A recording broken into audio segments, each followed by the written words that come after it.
ڕێکخراوی ئەربیل ماراسۆن بە وەرش و ئاشتی لەژێر دروشمی وەرزش دەکەین ومێد دەبەخشین بۆ جاری چوارەم بە هەماهەنگی لەگەڵ نەخۆشخانەی نانەکەلی ڕاکردنێکی بە کۆمەڵی بە درێژایی 3 کیلۆمەتر ئەنجامدا. سەرپەرشتیاری چالاکیەکەش ڕایدەگەێنێت مەبەست لە ئەنجامدانیان چالاکیە هاوکاریکردنی نەخۆشخانەی نانەکەلیە. لە ڕێگەی ئەم ڕاکردنە سێ ئامانجی سەرچیمان هەیە. یەکەمیان ئەوەیە کە هەوڵ بدەین کۆمەک کۆ بکەینەوە بۆ نەخۆشانی شێرپەنجە.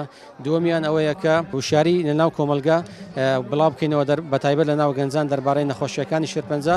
و خاڵی سێم کە لە هەمویان گرنگترە ئەوەیە کە لەمە لە ئیستاوە قوتابیان و گەنجانمان هەان بدەین فێرە بەخشین بن لە تەمەنەکانیان لە 6 ساڵی تێدایە تا 75 ساڵی.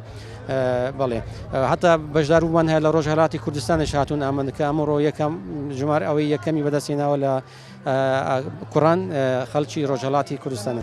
لە پێشبڕکەی ڕاکردنەکەدا 1000 کەس لە سەرجەم شارەکانی هەرێم و پارچەکانی تری کوردستان لە تەمەن و ئاستی جیاواز بەشداریان تێدا کرد.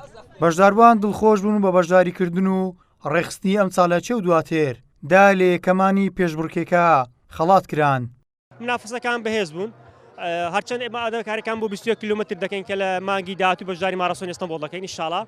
دڵخۆشمە چالاکیانە ساڵانە بکرێتەوە بەڕاستی خاستن ئەمە بنای نەخۆشخانەی نانەکەلیە دادەکەی دەڕێتەوە بۆ نەخۆشەکان ئەمە شتێکی دەست جوانە بەڕاستی خۆشیان لێ دەکەین. وەکو نەچایز پلەی سێمە دەستێنا لە بینین و یاریزانی یەکەمە فارقێکی وان نەبوو بۆ شێ بەڵام بەهۆی تەمرینی زۆرەوە ئەوانە بە پێشمان کرد. خۆشحاڵم کە دانیم لەم ڕاکردنە بەشدار بووم و بە 9 دقیقە و 40 ثانیە ئەم ڕاکردن و 3 کیلۆمترە تەواو بکەم. زۆر خوشحاڵم لەم ڕاکردنە بۆ نەخۆشانی سەرپەنجە توانیم شرکت بکەم.